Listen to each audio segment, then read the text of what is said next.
السلام علیکم رحمۃ اللہ وبرکاتہ۔ بادشاہ کے 3 سوال اور فقیر کے جواب۔ اعوذ باللہ من الشیطان الرجیم، بسم اللہ الرحمن الرحیم۔ انشاءاللہ عز و جل آج ہم آپ کی خدمت میں سبق آموز اور دلچسپ واقعہ بیان کریں گے۔ آپ کی پیش خدمت ہے، بغور سماعت فرمائیں۔ ایک مرتبہ کی بات ہے کہ بادشاہ کا موڈ بہت اچھا تھا۔ وہ نوجوان وزیر کی طرف مڑا اور مسکرا کر پوچھا، تمہاری زندگی کی سب سے بڑی خواہش کیا ہے؟ وزیر شرما گیا، اس نے منہ نیچے کر لیا۔ بادشاہ نے قہقہا لگایا اور بولا، تم گھبراؤ مت، بس اپنی زندگی کی سب سے بڑی خواہش بتاؤ۔ وزیر گھٹنوں کے بل جھکا اور عاجزی سے بولا، حضور آپ دنیا کی خوبصورت ترین سلطنت کے مالک ہیں۔ میں جب بھی یہ سلطنت دیکھتا ہوں تو میرے دل میں یہ خواہش پیدا ہوتی ہے کہ اگر اس کا 10واں حصہ میرا ہوتا تو میں دنیا کا خوش نصیب ترین شخص ہوتا۔ بادشاہ نے قہقہا لگایا اور بولا، میں اگر تمہیں اپنی آدھی سلطنت دے دوں تو؟ وزیر نے گھبرا کر دیکھا اور عاجزی سے بولا، بادشاہ سلامت، یہ کیسے ممکن ہے؟ میں اتنا خوش قسمت کیسے ہو سکتا ہوں؟ بادشاہ نے فوراً 2 احکامات لکھنے کا حکم دیا۔ پہلے حکم میں اپنی آدھی سلطنت نوجوان وزیر کے حوالے کرنے کا فرمان جاری کیا۔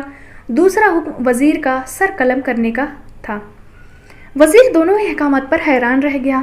بادشاہ نے احکامات پر مہر لگائی اور وزیر کی آنکھوں میں آنکھیں ڈال کر بولا، تمہارے پاس 30 دن ہے، تمہیں ان دنوں میں صرف 3 سوالوں کے جواب تلاش کرنا ہے۔ کامیاب ہو گئے تو میرا دوسرا حکم منسوخ ہو جائے گا اور تمہیں آدھی سلطنت مل جائے گی، اور اگر تم ناکام ہو گئے تو میرا پہلا حکم خارج سمجھا جائے گا اور دوسرے حکم کے مطابق تمہارا سر قلم کر دیا جائے گا۔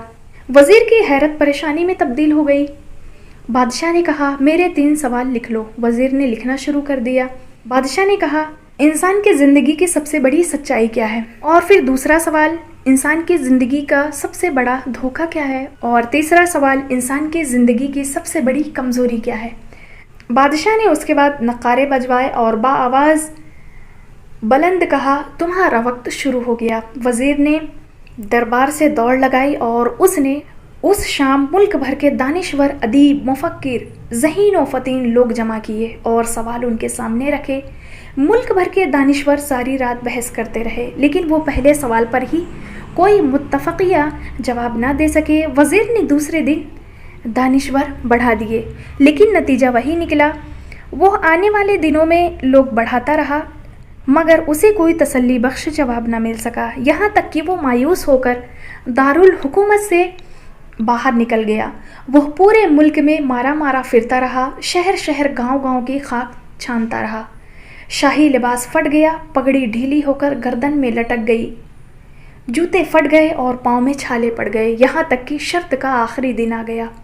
اگلے دن اس نے دربار میں پیش ہونا تھا۔ وزیر کو یقین تھا کہ یہ اس کی زندگی کا آخری دن ہے، کل اس کی گردن کاٹ دی جائے گی اور جسم شہر کے مرکزی پل پر لٹکا دیا جائے گا۔ وہ مایوسی کے عالم میں دارالحکومت کی کچی آبادی میں پہنچ گیا۔ آبادی کے آخری سرے پر ایک فقیر کی جھوپڑی تھی۔ وہ گرتا پڑتا اس کٹیے تک پہنچا۔ فقیر سوکھی روٹی پانی میں ڈبو کر کھا رہا تھا، ساتھ ہی دودھ کا پیالہ پڑا تھا اور فقیر کا کتا بہت ہی تیزی سے دودھ کو پی رہا تھا۔ فقیر نے وزیر کی حالت دیکھی، قہقہا لگایا اور بولا، جناب عالی، آپ صحیح جگہ پہنچے ہیں، آپ کے 3 سوالوں کے جواب میرے پاس ہیں۔ وزیر نے حیرت سے اس کی طرف دیکھا اور پوچھا، آپ نے کیسے اندازہ لگا لیا کہ میں کون ہوں اور میرا مسئلہ کیا ہے؟ فقیر نے سوکھی ہوئی روٹی کے ٹکڑے پھر پانی میں ڈبوئے اور کھایا، مسکرایا اور اپنا بوریا اٹھایا اور وزیر سے کہا، یہ دیکھیے، آپ کو بات سمجھ میں آ جائے گی۔ وزیر نے جھک کر دیکھا تو بوریے کے نیچے شاہی خلعت بچھی تھی۔ یہ وہ لباس تھا جو بادشاہ اپنے قریب ترین وزیر کو عنایت کرتا تھا۔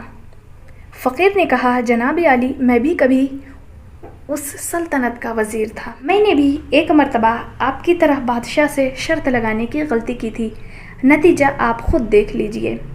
فقیر نے اس کے بعد سوکھی روٹی کا ٹکڑا اٹھایا اور دوبارہ پانی میں ڈبو کر کھانا شروع کر دیا۔ وزیر نے دکھی دل سے پوچھا، کیا آپ بھی جواب تلاش نہیں کر سکے تھے؟ فقیر نے قہقہا لگایا اور جواب دیا، میرا کیس آپ سے مختلف تھا۔